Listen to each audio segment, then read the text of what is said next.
أعوذ بالله من الشيطان الرجيم بسم الله الرحمن الرحيم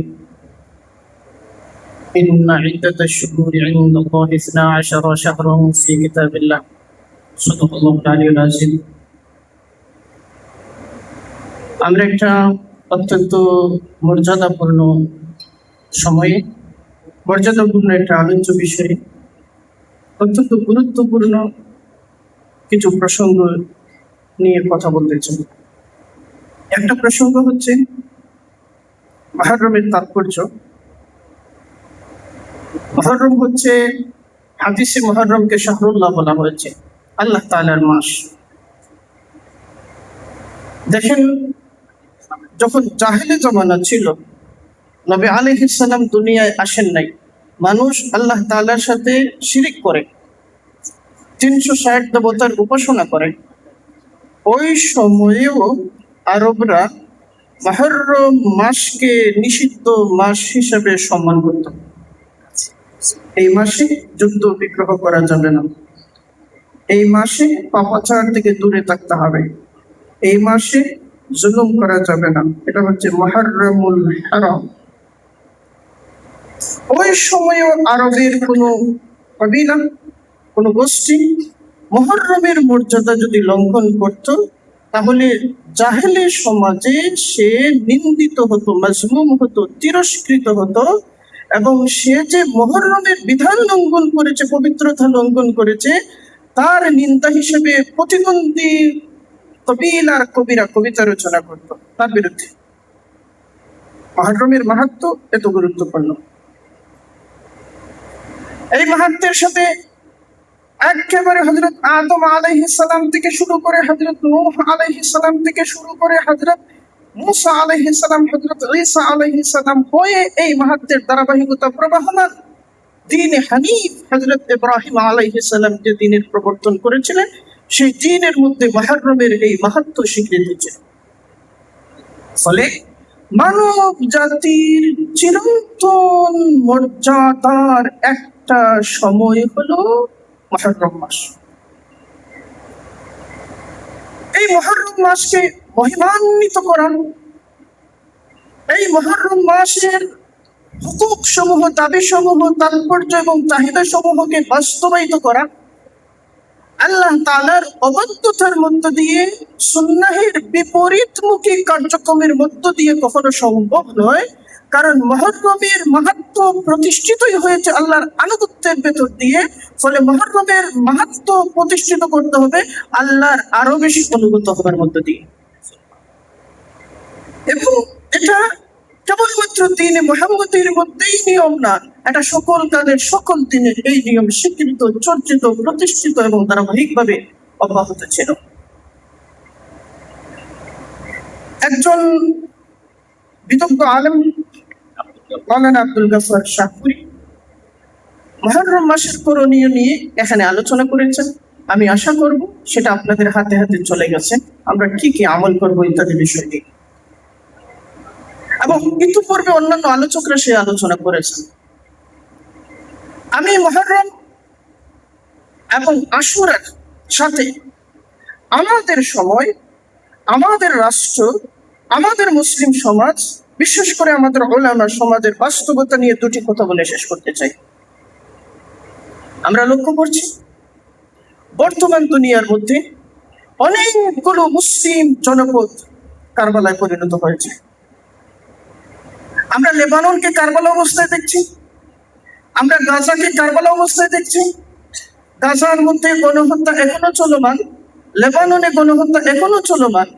গাজার মধ্যে মানুষ সবচেয়ে বেশি যে সংকটের মুখে, সেটা হলো খাবারের সংকট এবং পানির সংকট। আমরা জানি কারবালার ময়দানে পানি বঞ্চিত করা হয়েছিল। পৃথিবীর সকল কারের জালেম মুসলিমদেরকে তার সবচেয়ে মৌলিক অধিকার থেকে বঞ্চিত করবার মধ্য দিয়ে বিজয়ী হবার পথ তালাশ করে। সবচেয়ে মৌলিক অধিকার মানুষের বেঁচে থাকার অধিকার, তারপরে সবচেয়ে জরুরি অধিকার হলো খাদ্য এবং পানীয়ের অধিকার। খাদ্যের চেয়ে পানির অধিকার বেশি জরুরি, কারণ খাবার না হলে মোটামুটি একটা সময় পর্যন্ত বাঁচা যায়, পানীয় ছাড়া বাঁচা যায় না।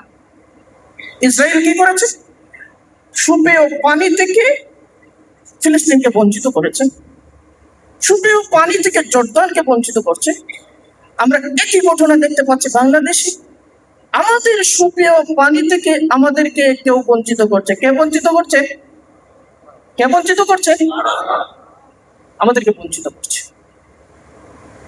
সারা পৃথিবীতে যে পানি আছে, এই পানির 97% পানি সমুদ্রে আছে, সেটা পান করা যায় না। মাত্র 3% পানি আছে যেটা পানযোগ্য। এর মধ্যে 2% পানি বরফ আকারে মেরু অঞ্চল সহ বিভিন্ন পাহাড়ি অঞ্চলে আছে বরফ আকারে, সেটাও ব্যবহারযোগ্য না। মাত্র 1% মিঠে পানি আমরা ব্যবহার করি, এটা দিয়ে আমাদের প্রয়োজন পূরণ করি। এই 1% পানি, এই মিঠে পানির সঞ্চয় যাদের হাতে আছে, আজকের পৃথিবীতে যাদের হাতে খনিজ সম্পদ তেলের ভান্ডার আছে, তারা ধনী। আগামী 50 বছর পরের পৃথিবীতে যাদের হাতে পানের যোগ্য পানি আছে, তারা হবে সবচেয়ে বড় ধনী। পানির যোগ্য পানির দৃষ্টিকোণ থেকে এশিয়ার মধ্যে সবচেয়ে বড় সঞ্চয়ের অধিকারী দেশগুলোর মধ্যে অন্যতম হচ্ছে বাংলাদেশ। কিন্তু বাংলাদেশের নদীগুলোকে হত্যা করা হয়েছে। এটা এজিদির ধারাবাহিকতা, এটা ফেরাউনি ধারাবাহিকতা। আশুরার ঘটনার সাথে ফেরাউনের সম্পর্ক। এই আশুরার সময় ফেরাউনকে আল্লাহ রাব্বুল ইজ্জত পরাজিত করেছিলেন, লাঞ্ছিত করেছিলেন, মাসলুমদের নেতৃত্ব দানকারী মুসা আলাইহিস সালামকে বিজয়ী করেছিলেন। ফেরাউনও পানি থেকে, খাবার থেকে, মৌলিক মানবাধিকার থেকে বনু ইসরাইলকে বঞ্চিত করার মাধ্যমে জয়ী হওয়ার চেষ্টা করেছে। এই সিলসিলা চলমান। আরেকটা হচ্ছে আমাদের পার্শ্ববর্তী রাষ্ট্র ভারত। আমাদের সীমান্তের একদিকে আসাম আছে, একদিকে পশ্চিমবঙ্গ আছে। আপনারা দেখেছেন পশ্চিমবঙ্গে নাগরিক জরিপ হয়েছে, সেখানে 60 লক্ষ মানুষের নাগরিকত্ব বাদ দেওয়া হয়েছে। আরো 64 লক্ষ মানুষের নাগরিকত্ব পেন্ডিং এর মধ্যে আছে, বিচারাধীন আছে। সেখানকার নতুন মুখ্যমন্ত্রী উদ্যোগ গ্রহণ করেছেন তাদেরকেও যেন নাগরিকত্ব থেকে বঞ্চিত করা হয়। 60 লক্ষ এবং 64 লক্ষ কত হয়? কত হয়? 1,24,00,000 মানুষ। এই 1,24,00,000 মানুষকে কি বলা হচ্ছে জানেন? বলা হচ্ছে বাংলাদেশ। বলা হচ্ছে তারা বাংলাদেশ থেকে ইন্ডিয়ায় গিয়েছে, আসামে গিয়েছে, পশ্চিমবঙ্গে গিয়েছে, তাদেরকে বাংলাদেশে পাঠানো হবে। এবং এদের মধ্যে সিংহভাগ হচ্ছেন মুসলমান। আসামে কি করা হয়েছে? আসামেও নাগরিকত্ব জরিপ করা হয়েছে, হেমন্ত বিশ্ব শর্মা সরকার সেটা করেছে। এটাকে তারা বলে এনআরসি, নাগরিকত্ব সংশোধন এর প্রক্রিয়া। সেখানে 19 লক্ষ মানুষ এখন ডিটেনশন ক্যাম্পে আছে। ডিটেনশন ক্যাম্পে, কারাগারে না, ডিটেনশন ক্যাম্পে সব ধরনের মানবাধিকার থেকে বঞ্চিত অবস্থায় আছে। এত সিংহভাগ মুসলমান, তাদেরকেও বলা হচ্ছে বাংলাদেশি, তারা বাংলাদেশ থেকে আসামে গিয়েছে। এর পাশে বিহার, বিহারেও এনআরসি হয়েছে, সেখানে 42 লক্ষ মানুষকে বাদ দেওয়া হয়েছে। তাদের মধ্যে যারা বাংলাভাষী সবাইকে বলা হচ্ছে বাংলাদেশি। প্রতিদিন আমাদের সীমান্তে পুশিন করার চেষ্টা করা হচ্ছে। পুশিন হলো ওই দেশের মানুষকে এই দেশের সীমানার ভিতরে ঢোকানোর চেষ্টা। লক্ষ লক্ষ মানুষকে নো ম্যানস ল্যান্ডের মধ্যে রাখা হয়েছে সীমান্তের চারপাশে। গোটা বিশ্বের মধ্যে কোন দেশের সীমান্ত এত বড় নিরাপত্তা ঝুঁকির মধ্যে নেই যত বড় নিরাপত্তা ঝুঁকির মধ্যে বাংলাদেশ আছে। এতগুলো মানুষ, সবাইকে বাংলাদেশি বলা হচ্ছে, এবং এদের বেশিরভাগই মুসলমান। আর যারা মুসলিম না তাদেরকে সেখানে রেখে দেওয়ার জন্য আরেকটা আইন তারা করতেছে, সেটা হলো এনপিআর। এনপিআর এর অর্থ কি? এনপিআর এর অর্থ হলো ভারতের পাশে বাংলাদেশ মুসলিম প্রধান, পাকিস্তান মুসলিম প্রধান, আফগানিস্তান মুসলিম প্রধান। সেখান থেকে যারা হিন্দু এসেছে ভারতে, তারা নিশ্চয়ই নির্যাতিত হয়ে এসেছে, ফলে তাদেরকে আমরা আশ্রয় দেব। তাহলে তাদের আশ্রয়ের ব্যবস্থা হয়ে গেল, বাকি থাকলো শুধু মুসলমানরা। মায়ানমারে এই ঘটনা ঘটেছে, রোহিঙ্গাদের বোঝা আমাদের বহন করতে হচ্ছে। আমরা বোঝা বলি না, তাদেরকে আমরা মেহমান মনে করি। কিন্তু সেই অঞ্চলকে অরক্ষিত করা হয়েছে। এখন এইভাবে পুশিনের মধ্য দিয়ে বাংলাদেশের সীমান্তকে অরক্ষিত করা হচ্ছে। পৃথিবীর সমস্ত রাষ্ট্রবিজ্ঞানী একমত, কোথাও যদি সীমান্ত অরক্ষিত থাকে তাহলে সেই রাষ্ট্রের স্বাধীনতা সার্বভৌমত্ব থাকে না। বাংলাদেশের ইতিহাসে বাংলাদেশের উপর এত বড় কারবালা চাপিয়ে দেওয়ার চেষ্টার ঘটনা অতীতে কখনোই ঘটে নাই। এই ঘটনার সম্মুখীন আমরা আছি। এরকম একটা প্রেক্ষিতে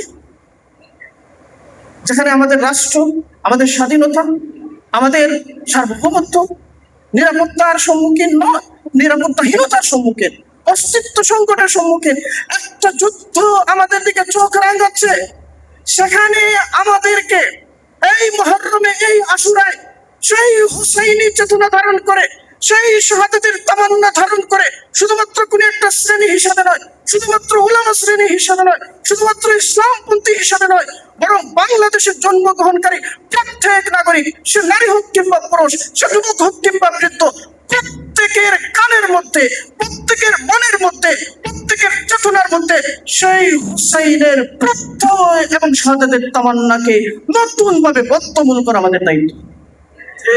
শুধু আমাদের দায়িত্ব না, এটা রাষ্ট্রের দায়িত্ব। একটা চেতনা রাষ্ট্রকে সুরক্ষিত করে, চেতনা রাষ্ট্রকে যেভাবে পাহারা দেয়, চেতনা বঞ্চিত অবস্থায় শুধু সীমান্ত রক্ষী দিয়ে রাষ্ট্র রক্ষা করা যায় না। এই শাহাদাতের চেতনা কি করতে পারে আমরা দেখেছি ইরানে, আমরা দেখি নাই পরাশক্তির কবরস্থান হয়েছে। কিন্তু শুধুমাত্র চেতনা দিয়ে হয় না, ইরান প্রস্তুতি নিয়েছে, রাষ্ট্রকে সুরক্ষিত করেছে এবং সব ধরনের প্রযুক্তি দিয়ে, সামরিক সামর্থ্য দিয়ে, নাগরিকদের ঐক্যবদ্ধ করবার মধ্য দিয়ে, নিজেদের প্রতিরক্ষা বাহিনীগুলোকে সুদৃঢ় করবার মধ্য দিয়ে, ওলামা এবং সাধারণ জনগণদের মধ্যে ইস্পাত কঠিন ঐক্য তৈরির মধ্য দিয়ে তারা এমন একটা অবস্থান তৈরি করেছে বুনিয়ানুম মারসুসের মতো। তাদের নিয়ে নানা বিতর্ক আছে, কিন্তু প্রত্যক্ষ রণাঙ্গনে তারা যে বিজয় দেখেছেন সেখান থেকে আমাদের শেখার আছে। আমি বাংলাদেশ সরকারকে অনুরোধ করব, এরকম একটি সংকটজনক পরিস্থিতির মধ্যে যখন বাংলাদেশ আছে এবং সেই সংকটের নিকটতম কোনো সমাধান আমাদের চোখের সামনে অস্পষ্ট, সেই পরিস্থিতিতে দীর্ঘ মেয়াদে বাংলাদেশের সুরক্ষার জন্য ওলামা, সাধারণ নাগরিক এবং সকল তবকার নাগরিকদের মধ্যে ইস্পাত কঠিন ঐক্য নিশ্চিত করবার প্রস্তুতি গ্রহণ করবে এবং রাষ্ট্র হিসেবে বাংলাদেশের সুরক্ষার জন্য সর্বোচ্চ প্রস্তুতির দায়িত্ব এই সরকারের। সরকারকে সহযোগিতা করা আমাদের দায়িত্ব। সরকার যেখানে ভুল করবে আমরা সমালোচনা করব। এবার আসুন আরেকটি পয়েন্ট। নির্বাচনের পর থেকে আমরা দেখছি এই হুসাইনি শাহাদাতের তামান্না যারা ধারণ করে, যারা সমাজকে সংস্কারের কথা বলে, যারা জুলুমের বিরুদ্ধে দাঁড়ায়, এই উলামা শ্রেণীর সাথে সাধারণ জনগণের বন্ধনকে বিচ্ছিন্ন করে দেওয়ার একটা সম্মিলিত প্রপাগান্ডা যুদ্ধ চলমান।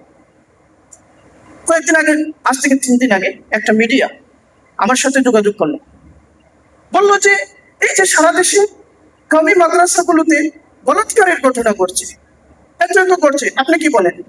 আমি বললাম যে ঘটছে, তার প্রমাণ আপনার হাতে কোথায়? ঘটছে, একটা হলো প্রমাণিত ঘটনা, আরেকটা হলো ক্লেম, মানে দাবি, অভিযোগ। আপনি অভিযোগকে প্রমাণিত ঘটনার মতো করে উপস্থাপন করছেন। আমরা বলি না যে এটা নেই, এটা হচ্ছে না, একেবারে হচ্ছে না, তা আমরা বলি না। কিন্তু আপনি জানেন কিনা বাংলাদেশের 64টা জেলার মধ্যে সমকামীদের ক্লাব আছে। আপনার নারায়ণগঞ্জ মহানগরীতেও সমকামীদের ক্লাব আছে, ঢাকা মহানগরীতে সমকামীদের ক্লাব আছে, বিশ্ববিদ্যালয়ের ক্যাম্পাসগুলোতে সমকামীদের ক্লাব আছে। এবং এগুলো গোপনে নয়, অনলাইনে গ্রুপ করা হয়েছে, সেগুলো প্রকাশ্যে উদযাপন করা হচ্ছে, সমস্ত কিছুকে আড়াল করা হচ্ছে এবং এমনভাবে উপস্থাপন করা হচ্ছে যে ওলামা মানেই সমকামী। ওলামার বিরুদ্ধে কারো কোনো ঝগড়া হলে সর্বপ্রথম যে গালিটা দেয় সেটা হচ্ছে তুই বলৎকারী। এটা করা হচ্ছে কেন? এটা করা হচ্ছে ওই ওলামা শ্রেণী, তারাই কেবলমাত্র দিনের নাম করে জনগণকে উদ্বুদ্ধ করতে পারেন। তারাই কেবলমাত্র জনগণকে শাহাদাতের জন্য প্রস্তুত করতে পারেন, তারাই কেবলমাত্র জনগণকে আদর্শের বার্তা দিতে পারেন, তারাই কেবলমাত্র জনগণকে আখলাক এবং দুশ্চরিত্রতার মধ্যে পার্থক্য সৃষ্টি করে জনগণের সামনে দৃষ্টান্ত তৈরি করতে পারেন। হাজার বছর ধরে ওলামায়ে কেরাম এটা করে আসছেন। বিগত নির্বাচনের পরে মিডিয়া যেভাবে উপস্থাপন করছে, মনে হচ্ছে ওলামায়ে কেরাম সকল কাজ বাদ দিয়ে সবাই বলৎকারে লেগে আছে। এর পেছনে আন্তর্জাতিক ফান্ডিং আছে, খুঁজে দেখান। এর পেছনে পরিকল্পনাকারী আছে, খুঁজে দেখান। যতগুলো ঘটনা ঘটছে, আমি বেফাক হাইয়াকে অনুরোধ করব, কবি মাদ্রাসার সাথে সম্পর্কিত যতগুলো ঘটনার অভিযোগ মিডিয়ায় এসেছে সবগুলো ঘটনাকে তদন্ত করুন। যদি ঘটনা সত্য প্রমাণিত হয়, তাহলে যারা এই ঘটনার জন্য দায়ী তাদেরকে সোজা টানায় প্রশাসনের হাতে সুপর্দ করুন। যদি ঘটনা মিথ্যা প্রমাণিত হয়, যে সমস্ত সাংবাদিক, যে সমস্ত মিডিয়া এই নিউজ কভার করেছে, এই মিডিয়ার উপর কমপক্ষে 100 কোটি টাকার মানহানি মামলা করুন। শুধুমাত্র বেফাকাইয়ের কাজ যে বছরে একবার ইমতিহানের আয়োজন করে না, এই ঘটনা করছে আমাদের তালিবে ইলম, আমাদের ছাত্র, তার অভিভাবক লজ্জিত, তার মা বাবা লজ্জিত, তার ভাবমূর্তি নষ্ট হচ্ছে। যারা আমাদেরকে ওলামায়ে কেরামকে মহব্বত করে তাদের ভাবমূর্তিও নষ্ট হচ্ছে। সবাইকে সামাজিকভাবে নৈতিকভাবে বিচ্ছিন্ন এক করে করার একটা প্রচেষ্টা আছে। এর পেছনে অনেকগুলো শ্রেণী কাজ করছে। আমি যখন আসছি তখন একটা ঘটনা শুনলাম একজন থেকে, একজন আলিমের খবর আপনারা পেয়েছেন, উলঙ্গ করে তার ছবি দেওয়া হয়েছে। আপনারা দেখেছেন কিনা? ওই আলিম আমাদের একজন ভাইয়ের সাথে যোগাযোগ করেছেন। তিনি বলেছেন তাকে সায়দাবাদ থেকে ধরে নেওয়া হয়েছে, সায়দাবাদ থেকে ধরে নিয়ে একটা করে নেওয়া হয়েছে। কয়েকজন অস্ত্রধারী সশস্ত্র মানুষ তাকে উলঙ্গ করেছে এবং ওখানে বুরকা পরিহিতা যে মহিলাটা, সে একটা পুরুষ ছিল। এবং ওই ভিডিওর মধ্যে দেখবেন এই কথা আছে যে 50 লক্ষ টাকা দিয়ে দিলে ছেড়ে দেবে, এই কথা আছে। ওই আলিমের সাথে আমরা যোগাযোগ করব। এই ধরনের আরো অনেক ঘটনা হচ্ছে। আপনারা ঘটনাগুলোর আড়ালে, ঘটনাগুলো দেখা মাত্রই এগুলো হচ্ছে রিউমার, এগুলো গুজব, এবং জালেমরা সবসময় গুজবের মধ্য দিয়ে আপনার নৈতিক ভিত্তিকে হত্যা করে, নৈতিক ভিত্তি হত্যা করে আপনাকে অপরাধী বানায়, তারপরে আপনার উপর জুলুমকে ন্যায্য বানায়। এই যে কাণ্ড চলছে, এর বিরুদ্ধে শুধু ওলামায়ে কেরামের মোকাবেলা যথেষ্ট না, সাধারণ মানুষের ইমাম হয়ে যিনি 5 ওয়াক্ত নামাজ পড়েন তার চরিত্র হনন করা হচ্ছে, জুম্মার যিনি ইমামতি করেন তার চরিত্র হনন করা হচ্ছে, যার কথা শুনে আমার বাবা ভালো মন্দ বিচার করতেন, সত্য মানুষ হিসেবে জীবনযাপনের চেষ্টা করতেন, তার চরিত্র হনন করা হচ্ছে, সম্মিলিত ভাবে হচ্ছে।